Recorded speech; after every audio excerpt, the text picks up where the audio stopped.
오늘은 특별히 이제 온세대 통합 예배에서 제가 설교 전에 여러분들에게 음악 하나를 좀 들려드리려고 합니다. 여러분들 귀에 익숙한 음악일 거예요. 그런데 이 음악이 뭔지 제목이 뭘까 여러분 한번 맞춰보시기 바랍니다. 자, 음악 준비됐으면 한번 좀 틀어주실까요?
자, 여러분 이 곡이 무슨 곡인지 아시겠어요? 아세요? 뭐죠? 환희의 송가. 누구예요? 누구? 은결이? 누군지 지금 잘 안 들리는데 이따가 내가 점심 사줄 테니까 위에 올라가서 내 이름 대고 먹어. 예. 아마 많은 분들이 기뻐하며 경배하세 찬양을 떠올리셨을 거예요. 또는 우리 태희 선생님 결혼식 때 불렀던 오늘 모여 찬송함을 이렇게 찬송가라고 생각을 하실 것 같은데 아닙니다. 자, 이 곡은 바로 베토벤의 나인 심포니 합창 교향곡이에요. 합창 교향곡 중에서 아까 우리 친구가 이야기한 환희의 송가라는 곡입니다. 자, 우리가 부르는 찬양, 찬송가 기뻐하며 경배하세는 바로 이 합창 교향곡의 환희의 송가에다가 찬송시를 붙여서 우리가 찬송가로 이제 부르는 것입니다. 자, 제가 여러분들에게 이 음악을 오늘 왜 들려드렸냐면은 올해가 바로 이 베토벤 나인 심포니가 초연된 200주년이 되는 해라고 해요. 그래서 저도 우연히 이제 이 음악을 듣게 되었는데 듣다가 제가 대학 때에 이 음악에 대해서 좀 배웠던 부분들이 생각이 났어요. 그래서 이 음악이 이 베토벤의 나인 심포니 합창 교향곡 이것이 이 음악이 가지고 있는 특별한 상징성이 있습니다. 그래서 그것을 오늘 여러분들과 함께 좀 나눠 보려고 제가 음악을 들려드렸어요. 여러분 음악에 대해서 잘 아시나요? 여러분 기악과 성악의 차이가 뭔지 아세요? 기악은 뭘까요? 기악은 말 그대로 악기로 연주하는 음악이 기악 음악이에요. 성악 음악은 성악 음악은 사람의 목소리로 연주하는 것을 성악 음악이라고 합니다. 자, 기악 음악과 성악 음악은 분명하게 구분이 되어져 있어요. 다시 말해서 지금 이 곡이 합창 교향곡이에요. 이 합창 교향곡이라는 말 자체가 사실은 모순이고 굉장히 이상한 말인 것이죠. 왜냐하면 합창은 합창이고 교향곡은 교향곡이어야 하는 겁니다. 교향곡은 뭐라 그래요? 심포니라고 하죠. 심포니. 다시 말해서 기악 음악입니다. 악기로만 연주되어지는 음악이 교향곡, 심포니라고 하는 것이죠. 우리가 흔히 알고 있는 오케스트라를 이야기를 하는 겁니다. 자, 그런데 이 기악으로만 구성되어져 있는 교향곡에다가 성악, 즉 합창을 집어넣어 버린 사람이 바로 베토벤인 거예요. 이 베토벤이 그래서 이 교향곡이라고 하는 장르가 가지고 있는 정통성 그리고 이 교향곡이 가지고 있는 불문율 이것을 깨버린 사람이 바로 베토벤이에요. 최초로 깨버린 사람이 베토벤입니다. 그래서 여러분, 이 베토벤의 이러한 파격적인, 어찌 보면 파격적인 도전이거든요. 여기에 사람들의 반응이 어땠을까요? 이 기악 음악의 정체성과 정통성을 깨버린 파격적인 도전에 많은 사람들은 비판을 했을까요? 아닙니다. 이 베토벤의 나인 심포니는 지금까지도 가장 아름답고 가장 완벽하고 완성되어진 교향곡이라는 찬사를 받고 있는 것이 바로 이 베토벤의 나인 심포니예요. 자, 그리고 이 나인 심포니가 등장한 그 시점을 기준으로 해서 이제 음악사의 고전 시대와 낭만주의 시대가 나뉘어지게 되는 분수령이 되게 돼요. 그러니까 굉장히 의미 있는 곡인 거예요. 자, 여러분, 이 어울리지 않는 기악과 성악, 함께 할 수 없었던 기악과 성악이 함께 한다라는 것은 뭐 지금은 뭐 그런 경우들이 많이 있지만 그 당시에는 굉장히 의미 있는 일이었습니다. 기악과 성악 서로 인정은 하되 서로 함께 영역을 공유하지는 않는, 기악과 성악 함께 서로 인정은 하되 함께 화합하기에는 왠지 껄끄럽고 왠지 망설여졌던 이 두 개의 장르가 함께 화합하였더니 막상 더 아름답고 더 완벽하고 또 가장 위대한 완성체가 되더라는 것이죠. 놀라운 것은 방금 들으신 그 합창의 가사의 내용이 뭐냐면 바로 우리가 함께 화합하여 환희의 송가를 부르자, 우리가 함께 하나가 되어 형제가 되어 나아갈 때 그곳에 창조주 하나님이 계실 것이다 라는 내용이에요. 이 곡이 베토벤의 마지막 교향곡이거든요. 마지막으로 이 베토벤이 쓸 때에는 이미 청력을 잃은 상태예요. 아무 소리도 들리지 않는, 귀가 전혀 들리지 않는 상태에서 이 곡을 작곡한 거예요. 세상의 소리를 전혀 들을 수 없고 오직 하늘의 소리에만 집중할 수밖에 없었던 베토벤이 그 하늘의 소리를 담아서 우리에게 마지막으로 전한 메시지는 바로 사랑과 화합이었던 것입니다. 자, 오늘 우리는 온 세대 통합 예배를 이제 드리고 있습니다. 자녀 세대와 부모 세대, 그리고 다음 세대와 기성 세대, 이 둘의 관계가 바로 이 기악과 성악의 관계와 조금 흡사하지 않나 그런 생각을 좀 해보게 됩니다. 서로 인정은 하되 서로의 영역을 고수하는, 서로 인정은 하되 함께 화합하기에는 왠지 불편하고 왠지 망설여지고 왠지 껄끄러운, 그것이 바로 자녀 세대와 부모 세대 그리고 기성 세대와 다음 세대의 관계가 아닌가 생각을 해봅니다. 그러다 보니 서로 인정은 해주고 또 서로 응원은 해주기는 하지만 왠지 함께 화합하기는 망설여지는 것 또한 사실입니다. 왜냐하면 우리 안에 이런 화합에 대한 확신이 없기 때문에 세대 간의 화합이 정말로 가능할까? 물론 여기에는 많은 노력과 또 용기와 조율이 분명히 필요한 것도 사실입니다.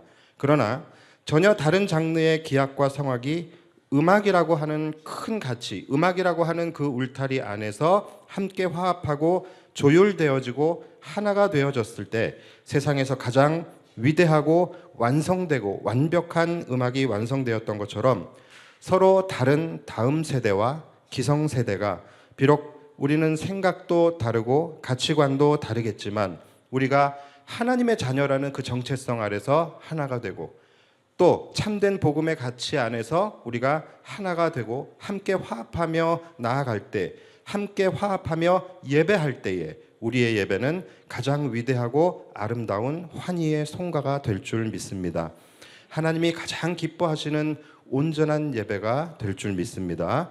자, 오늘 본문의 말씀을 보시면 예수님께서 죽음을 앞두시고 제자들을 위해서 기도해 주시는 장면이 이제 나와요. 과연 예수님께서 마지막 기도하실 때에 제자들을 향한 예수님의 마지막 바램은 무엇이었을까? 예수님의 마지막 메시지는 무엇이었을까? 자, 그것이 오늘 요한복음 17장 11절에 나옵니다. 제가 읽어드릴게요. 나는 세상에 더 있지 아니하오나 그들은 세상에 있사옵고 나는 아버지께로 가옵나니 거룩하신 아버지여 내게 주신 아버지의 이름으로 그들을 보전하사 우리와 같이 그들도 하나가 되게 하옵소서. 예수님의 마지막 바램은 뭐였습니까? 바로 하나됨이었다라는 것입니다. 어떤 하나됨일까요? 그게 오늘 본문이에요. 오늘 본문 21절. 아버지여, 아버지께서 내 안에, 내가 아버지 안에 있는 것 같이 그들도 다 하나가 되어 우리 안에 있게 하사 세상으로 아버지께서 나를 보내신 것을 믿게 하옵소서. 바로 하나님 아버지라고 하는 가장 큰 가치, 가장 존엄한 가치 안에서 하나가 되어지는 것을 말씀하고 계시는 거예요. 기악과 성악이라는 것이 하나의 음악이라는 큰 가치 안에서 하나가 되었듯이 우리 모두가 아버지 하나님 안에서 우리가 하나가 되어질 때 우리는 가장 거룩하고 가장 아름답고 가장 완벽한 공동체가 된다라는 것이죠. 여러분, 하나가 된다라는 것, 하나가 된다라는 것은 같은 마음 또는 같은 생각, 같은 가치관, 같은 관심사, 이것을 가진 사람들끼리 하나가 된다는 것이 아닙니다. 하나가 된다는 것은 같은 성별, 같은 지역, 같은 수준, 같은 세대 이렇게 하나가 된다는 것이 아니에요. 서로 생각이 다르고 서로 환경이 다르고 서로 성별이 다르고 서로 세대가 다르지만 더 큰 가치 아래서 또는 더 큰 가치를 위해서 하나가 되는 것, 이것이 하나됨입니다. 우리는 같은 사람들끼리, 나와 통하는 사람들끼리 또는 내가 좋아하는 사람들끼리 뭉치는 것을 하나됨이라고 생각하지만 여러분, 그것은 오히려 하나됨이 아니라 분열됨이라고 할 수 있는 거예요. 같은 성별끼리 똘똘 뭉쳤을 때에 젠더 갈등이 일어나게 됩니다. 같은 이념끼리 똘똘 뭉치게 될 때에 이념 갈등이 일어나게 되는 거예요. 같은 지역끼리 똘똘 뭉치게 되면 지역 갈등이 일어나게 되는 거예요. 그리고 또 같은 세대끼리 똘똘 뭉치게 될 때 세대 갈등이 일어나게 되는 것입니다. 여러분, 우리가 교회 안에서 등대 모임을 하는데 등대 모임도 마찬가지 아닙니까? 등대 안에서 함께 뭉치고 하나가 되는 것 너무나 중요하죠. 그런데 그 등대끼리만 뭉치게 되어지게 되면 교회 안에서의 갈등이 되게 되는 거예요. 그래서 같은 사람들끼리 똘똘 뭉치는 것은 오히려 그것은 하나됨이 아니라 분열됨으로 갈 가능성이 많은 것입니다.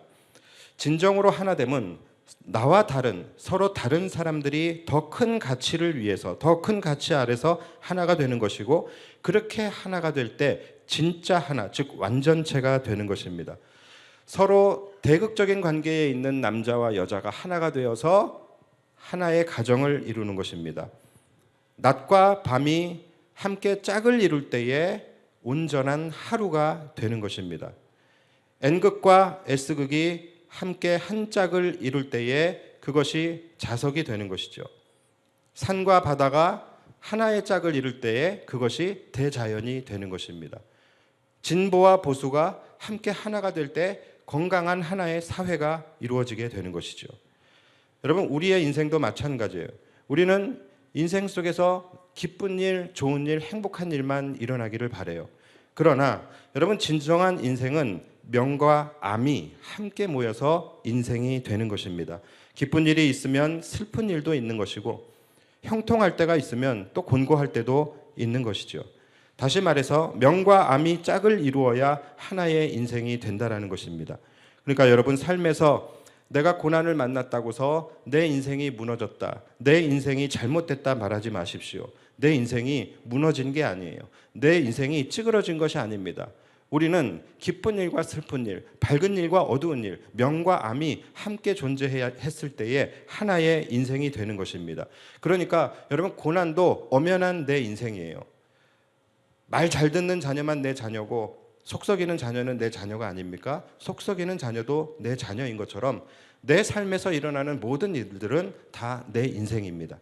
우리가 기쁜 일, 좋은 일만 원하는 것은 맞지만 그것만 있다고 해서 내 인생이 되는 것이 아니에요. 우리는 안 좋은 일도 만날 수 있고 또 곤고한 일도 만날 수 있는 것이고, 그것이 내가 사랑해야 할 내 인생인 거예요. 내 인생을 사랑한다라고 한다면 내 삶에서 나타나는 어려움과 고난도 우리가 사랑할 수 있어야 되는 것입니다. 우리 사랑하는 자녀들도 있고, 특별히 우리 중고등부 학생들 이제 곧 사회로 나가게 될 텐데, 여러분, 실패를 두려워하지 마십시오. 또 실패했다고 좌절하지 마십시오. 여러분, 실패와 성공이 함께 있어야 내 인생이 되는 것입니다. 실패를 경험해야 내 인생이 더 성장할 수 있는 거예요. 그래서 실패를 두려워하지 마시고 또 성적 떨어졌다고 해서 좌절하지 마십시오. 그것이 내 인생입니다. 세상의 가르침은 나와 다른 사람을 인정해 주라고 하죠.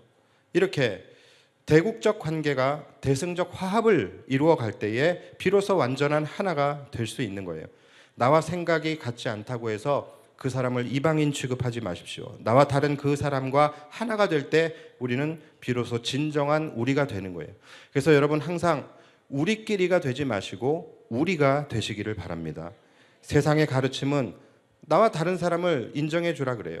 그런데 예수님의 가르침은 그 인정을 넘어서 그를 품어주고 그와 함께 하나가 되라고 말씀을 하시는 거예요. 우리가 인정은 하지만 함께 하기는 그렇다. 그렇게 해서는 여러분 우리가 완전한 공동체가 될 수 없는 것입니다. 나와 다른 사람들이 있다면 그 사람들을 이해하고 또 용납하고 품어주고 함께 화합할 때 우리는 비로소 가장 아름답고 온전한 공동체를 이룰 수 있게 되는 것입니다. 이제 말씀을 정리하겠습니다. 오늘 우리가 온 세대 통합 예배로 우리가 하나님 앞에 올려드리게 되는데, 사랑하는 우리 기성 세대는 우리 자녀 세대를 인정하고 더 사랑하고 사랑하는 것을 넘어서 그들과 함께 화합하고 하나 되기를 힘써 주시기 바랍니다. 그리고 우리 사랑하는 자녀 세대들은 우리 기성 세대들을 꼰대라고 하지 말고, 꼰대라고 굳이 여러분들이 하지 않아도 스스로 알아요. 우리가 꼰대인지. 그러니까 굳이 그렇게 하지 마시고 어른들을 이왕이면 존경하고 사랑하고 또 존중해 줄 수 있게 되기를 바랍니다. 그래서 우리 새 영광교회는 서로 다른 사람들, 서로 다른 지역, 서로 다른 성향, 서로 다른 세대 다 함께 어우러져 있지만 우리가 그리스도 예수라는 참된 가치 안에서 하나가 되어지는 것, 우리 교회는 그리스도의 사랑 안에서 하나가 되어야 합니다. 그래서 우리 교회는 온전한 화합을 이루는 하나 되는 교회가 되기를 바랍니다. 여러분, 우리 교회가 지금 앉아있는 이 곳도 어디입니까? 바로 송파구와 하남시의 사이에 딱 그렇게 있잖아요.